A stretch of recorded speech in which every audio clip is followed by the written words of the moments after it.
Hi, my journey will begin with this vehicle. It's the latest from Mercedes-Benz. It's the compact SUV that many of you are waiting for, and we've got all the exclusive details on the GLA.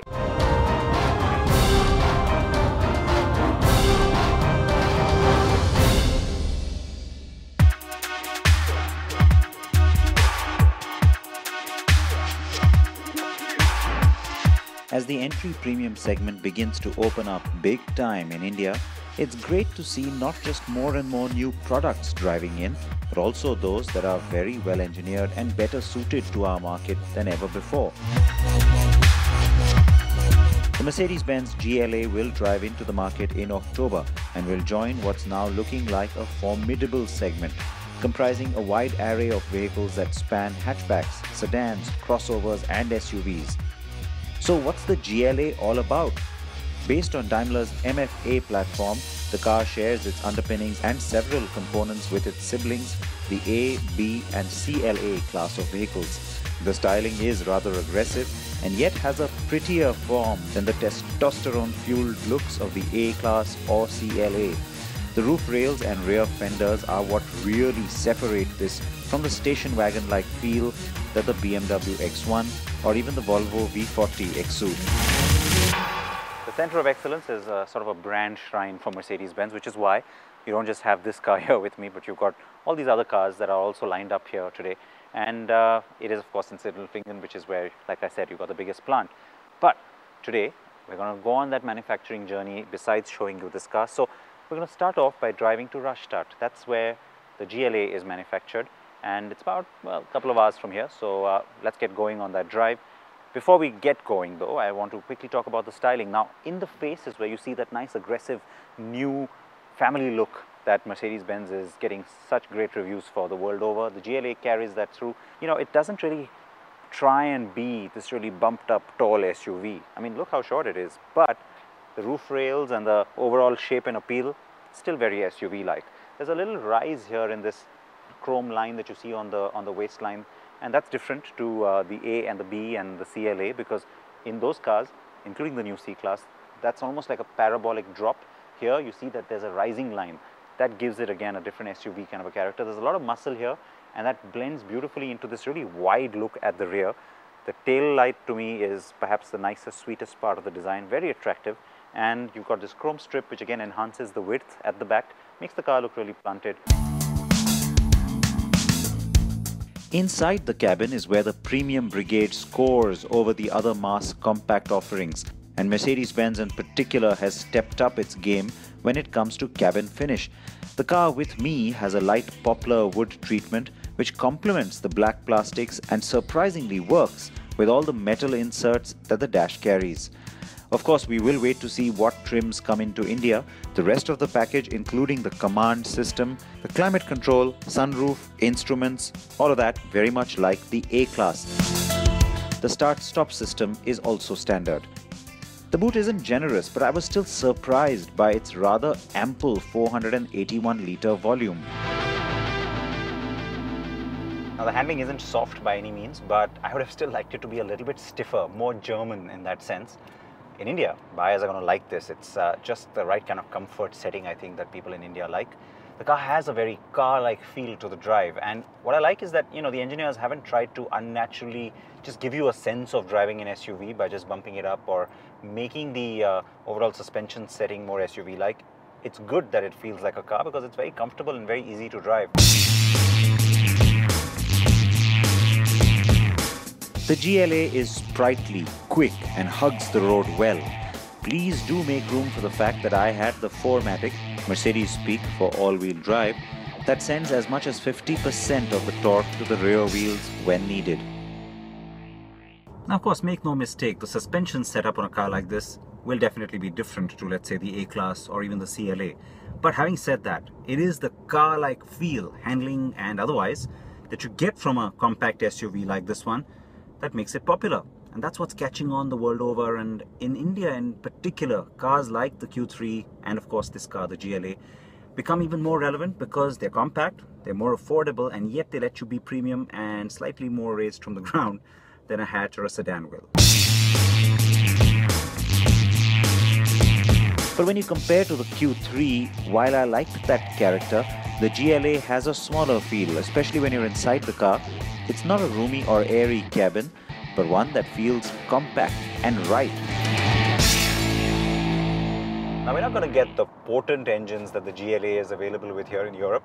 Nope, it's going to be the slightly more boring engines, I'm afraid. Similar strategy to what you saw with the A and the B class. Of course, it's done for a reason, so that the pricing is more competitive, but it will certainly not quite be the car that I'm getting to drive today in terms of power, and also the fact that, by the way, this is the 4MATIC, and in India, we'll probably just get the front-wheel drives.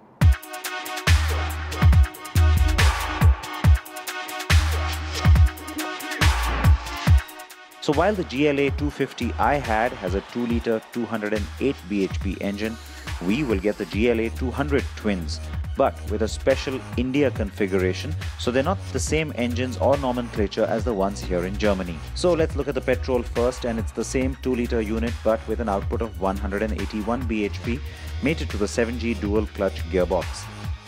And the diesel GLA 200 CDI will sport a 2.1-litre unit with 134 bhp of power, and no, we won't get the optional 6-speed manual transmission. That diesel unit though will also punch out 300 Nm of peak torque, which is fun for a car this size.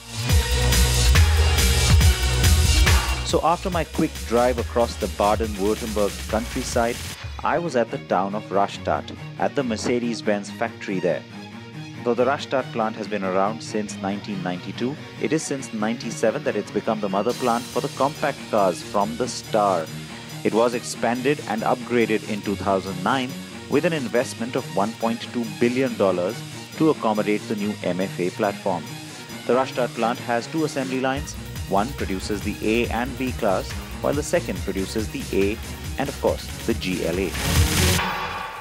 You can tell from the headlamp configuration of that AMG version of the GLA, that car is probably heading to the United States. Now, when you talk about this platform on which the GLA, the CLA, the A and the B are based, it's called MFA, or the Mercedes Front Wheel Architecture Platform, and its production is divided between here in Rastatt and also the Kecskemét plant in Hungary. Now, in Hungary is where the B and the CLA are made. Here, of course, you have the B class and the A class being made in the second production hall. The one we are in is primarily for the GLA and A class. Now, I can tell you that a lot of the A class production was moved to the other hall once the B class was moved to Hungary as well, simply because there's huge global demand for the GLA, and so the production of the GLA has now gone up as well. Total overall production here at Rastatt stands at about 300,000 units. Last year, they managed to make 286,000. I can tell you, in 2014, that production number is likely to be much higher. It is always fun being inside a car plant, but here it was also good to see the buzz on the shop floor. Brisk production cycles and a wide variety of variants being produced together on both the A and GLA classes, and plenty of AMGs too. Recently, Mercedes-Benz India increased its own capacity for its assembly plant in Chakan to 20,000 units annually. The larger plan there is to assemble the A, the B, the CLA and the GLA, and none of those kits are freely available because, remember, there is a huge global demand for these models as well. Eventually, when that does happen, of course, those kits will come from here for the GLA as well as the A class and perhaps the B class as well. But until then, you will of course get CBU or fully built units, which will also come from here in Rastatt. Do you think that at the start of this project, had you already identified that it's going to be the GLA that's going to become a really key or a very important member of this family, or are you happy to see this from the market? I would say not from the very beginning, but during development. So I would say half-time we realized that when we thought, for instance, in the beginning, because this was our history, that A and B class will be key. What would be the new A class coming from the old A class? Or we thought it might be the most important question, how is old and new B class? How are they compared and perceived by customers? I would say halfway we realized that it is the other models which are making it, because they are new. A and B class are known, and it was the transition to new A and B class, but halfway I would say we realized that it's other models that make it. So now you know where the new GLA comes from, how it is made, and how it drives. The car is hotly anticipated and we were super excited to bring it to you on the show today. Do you think the GLA will excite our market? And would you want one? Share your thoughts with us on facebook.com/CNB show or with me on Twitter @Sid Patankar.